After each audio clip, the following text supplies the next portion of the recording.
Assalamualaikum warahmatullahi wabarakatuh. Perkenalkan, nama saya Rika Wulandari. Saya dari kelompok 6 dan saya akan menjelaskan sedikit banyaknya tentang hadis tantangan dakwah. Menurut Profesor Toha Yahya Umar menyatakan bahwa dakwah Islam sebagai upaya mengajak umat dengan cara bijaksana kepada jalan yang benar sesuai dengan perintah Tuhan untuk kemaslahatan di dunia dan di akhirat. Dan menurut Syekh Ali Mahfuz dalam kitab Hidayatul Mursyidin memberikan definisi dakwah sebagai berikut. Dakwah Islam yaitu mendorong manusia agar berbuat kebaikan dan mengikuti petunjuk hidayah, menyeru mereka berbuat kebaikan dan mencegah dari kemungkaran agar mereka mendapatkan kebahagiaan di dunia maupun di akhirat.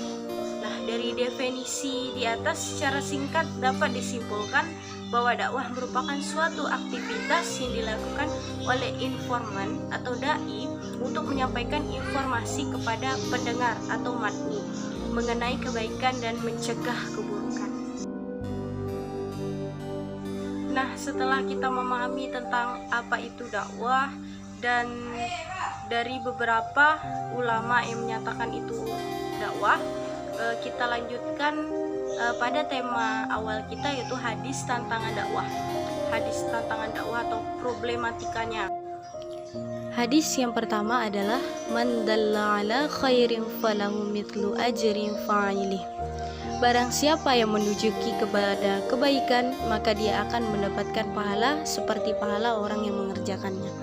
Kemudian hadis yang kedua adalah an Abi Sa'idil Khudri radhiyallahu anhu qala sami'tu Rasulullah yaqul man ra'a minkum munkaran falyughayyirhu biyadihi fa illam yastati' fa bilisanihi fa illam yastati' fa biqalbihi wa dzalika ad'aful iman.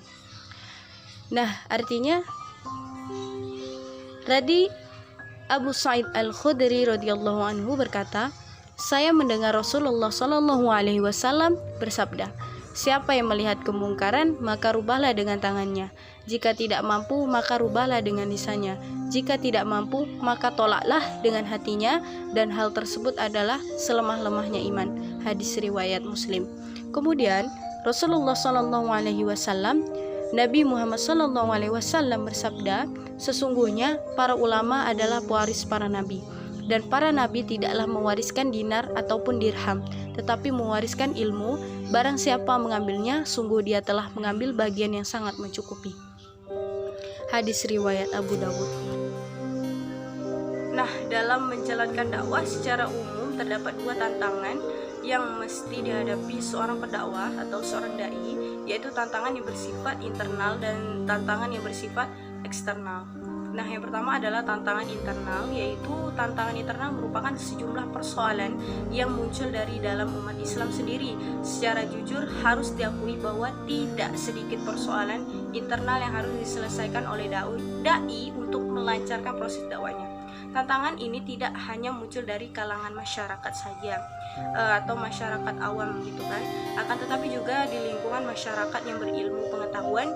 Di antaranya persoalan yang dihadapi antara lain yang pertama adalah pemahaman dakwah yang kurang tepat.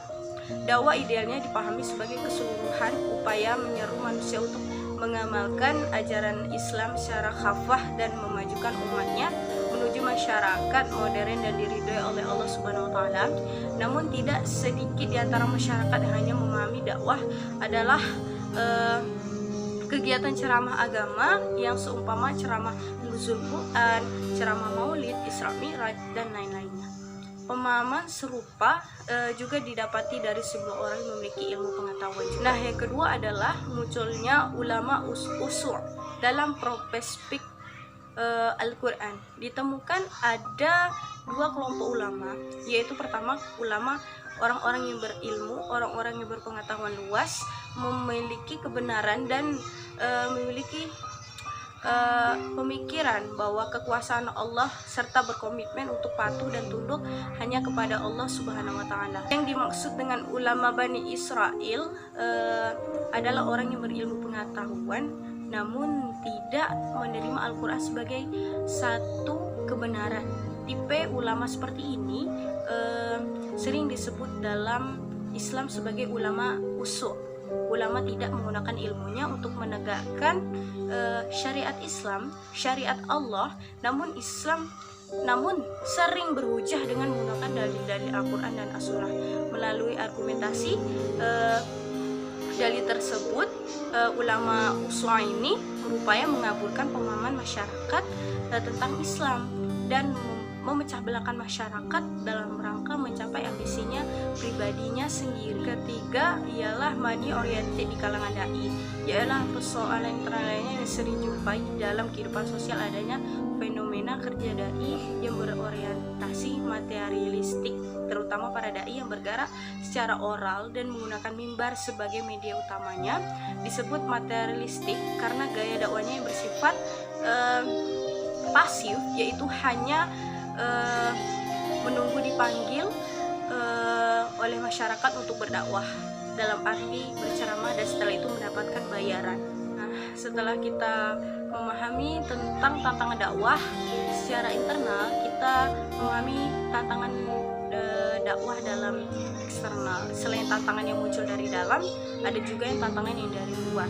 Yang pertama adalah gerakan misionaris, adalah tantangan yang tak kalah penting untuk diperhatikan dan disikapi secara serius. Adalah gerakan misionaris yang secara terus-menerus ingin memperdaya umat Islam agar mengikuti agama mereka. Gerakan misionaris di Indonesia sudah secara terang-terangan ya mengembangkan sayapnya untuk mengajak siapa saja menjadi non-muslim gitu. Hari Wibowo menjelaskan bahwa sejak tahun 2000, terutama setelah pemimpin negeri ini mengundang Presiden Gereja Gordon B. Hinckley, maka kegiatan misi baik misionaris asing maupun lokal sudah secara terang-terangan mengembangkan misinya di kalangan masyarakat di Indonesia.